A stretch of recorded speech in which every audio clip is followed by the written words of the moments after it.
Good afternoon guys, no? So magkakaroon na naman tayo ng another discussion. So before that, credit muna tayo dito sa website na to sa mathisfun.com.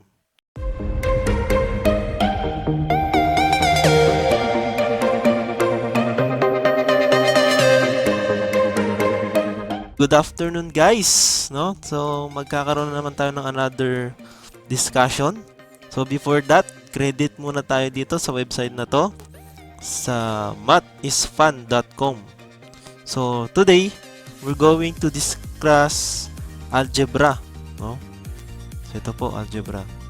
So but before that guys, sa mga hindi pa nag-subscribe sa aking channel, so just click the subscribe button nandyan po sa baba. Then para po ma-update kayo sa mga videos na ating di-discuss. So dito sa Math is Fun with Sir Alfred. Okay, so let's start. So ano nga bang meron dito sa algebra? So bago tayo magkaroon ng activity, i-discuss muna natin yung mga basic sa algebra. So start tayo sa Introduction to Algebra. So click muna natin. So ito po. Okay, so meron po tayo dito a puzzle. What is the missing number? So in this box, you're going to give a number so that the difference of the two number is equal to 4.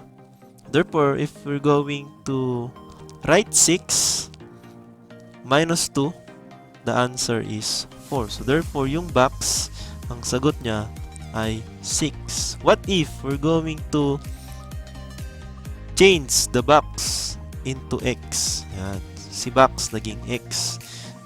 So, ano nga ba ang value ng x so that ang difference ng dalawang number ay equals sa 4? Okay, so that is 6. So, x is equal to 6. So, ang tawag ngayon natin sa x ay unknown or the variable. So, yan. Okay, so why use a letter? So, bakit po kaya tayo gagamit ng letters in describing the unknown? Ito. So, it is easier to write x than drawing ang empty box. Tama naman po. Easier to say that x than the empty box. So, x na lang po. Yan po. Mas madaling sabihin na x na yung isang bagay kasi kalimutan mo na. So, sorry. That is only patalastas. So, madali nga namang sabihin na x kesa empty box. So, if there are several empty boxes, several unknowns, so we can use a different letter for each one. So, pwede tayong gumamit ng X, Y, or W. Or pwede naman tayong gumamit ng A, B, C, hanggang Z. So, any letter in English alphabet, pwede po natin gamitin. So, how to solve? So, algebra is just like a puzzle where we start with something like x minus 2 equals 4 and we want to end up with something like x is equal to 4. So, when we substitute x to 6, 6 minus 2 equals 4. So, that satisfies our equation. But instead of saying obviously x equals 6, use this neat step-by-step approach. Work out what to remove to get x equals. Remove it by doing the opposite. Adding is the opposite of subtraction. Right? Sa addition. So, opposite na addition ay subtraction. Ang opposite ng subtraction ay addition. Do that both sides. Okay, for example, yan. So, dito tayo. So, in order to find 4, 6, without assuming that the value of x is equal to 6, so let's use the original equation, which is x minus 4 equals, x minus 2 equals 4. So in this situation, we need to add both sides. Since the operation between the two numbers is subtraction, x minus 2 equals 4. So since we need to eliminate 2 to the left side of the equation, to transfer to the right side of the equation, we need to use the APE, or addition property of equality. So the opposite operation of subtraction is addition. So add tayo. X, so the quantity x minus 2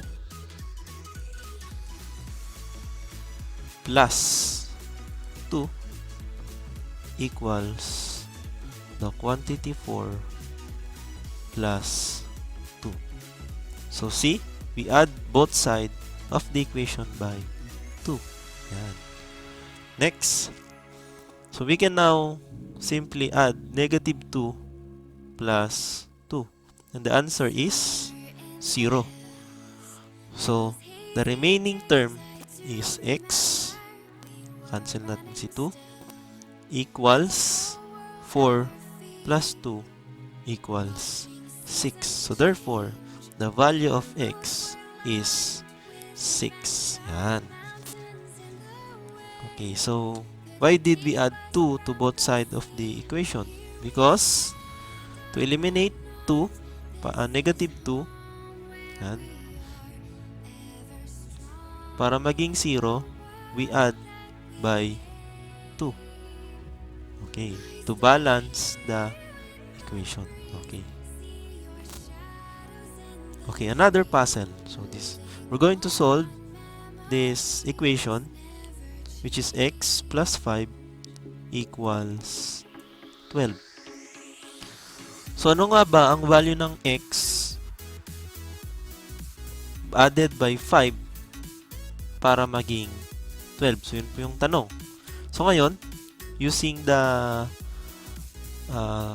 previous process or step by step, copy natin si x plus 5 equals 12.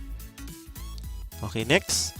Since the operation is subtraction between the two numbers, anong opposite ng addition? That is the subtraction. So ngayon naman, we're going to subtract both sides by the equation by 5. So gagawin natin x plus 5 minus 5. Since this is positive 5, subtract mo sa 5 equals the quantity 12 minus 5. Or we can use addition property of equality, but we can write this as x, the quantity x plus 5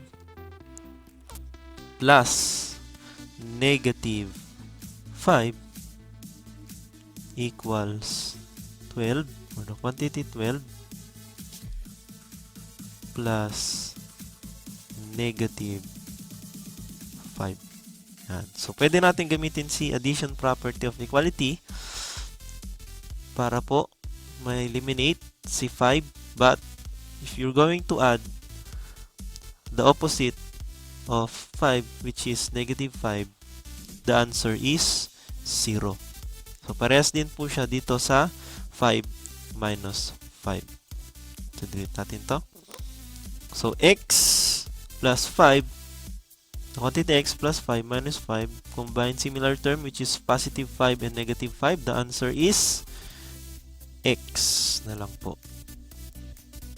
Equals 12 minus 5 equals 7.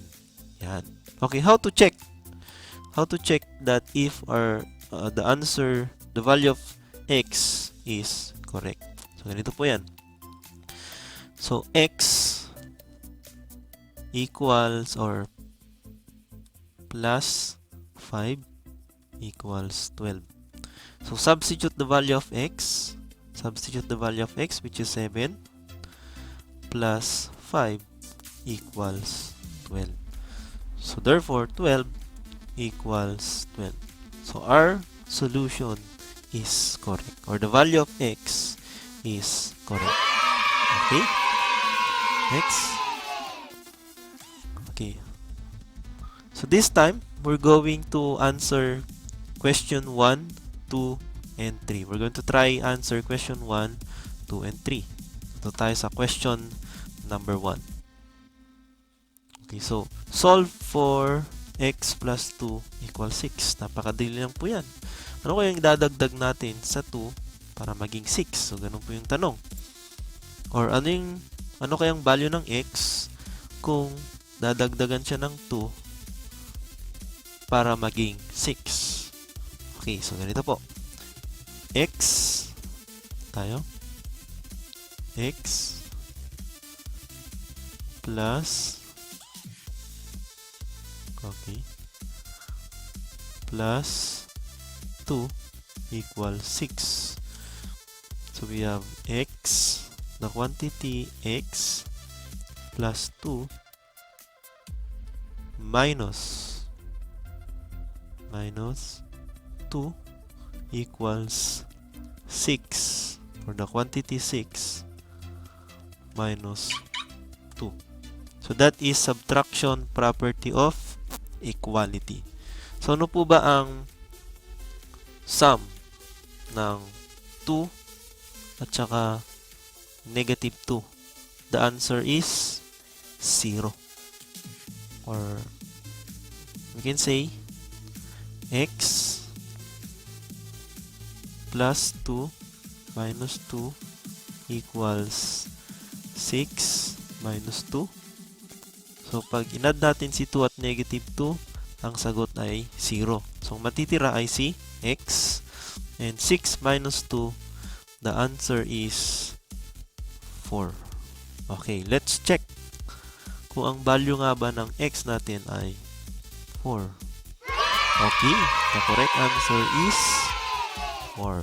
Next tayo. Okay, burn natin ito. So we have x plus 5 equals 11. So ano nga ba ang value ng x kung dadagdagan natin ng 5 ay magiging 11? So x plus 5 equals 11. Then add both side by negative 5. So x plus 5 minus 5 equals 11. Quantity 11 minus 5. So next, again, 5 plus positive 5 minus 5, the answer is 0. So x equals 11 minus 5, the answer is 6. Okay, check natin kung tama. Okay, very good. Nakuha natin yung tamang sagot. Next, x minus 3 equals 8. Ayan. Ano kayang sagot? X minus 3 equals 8. Sige nga.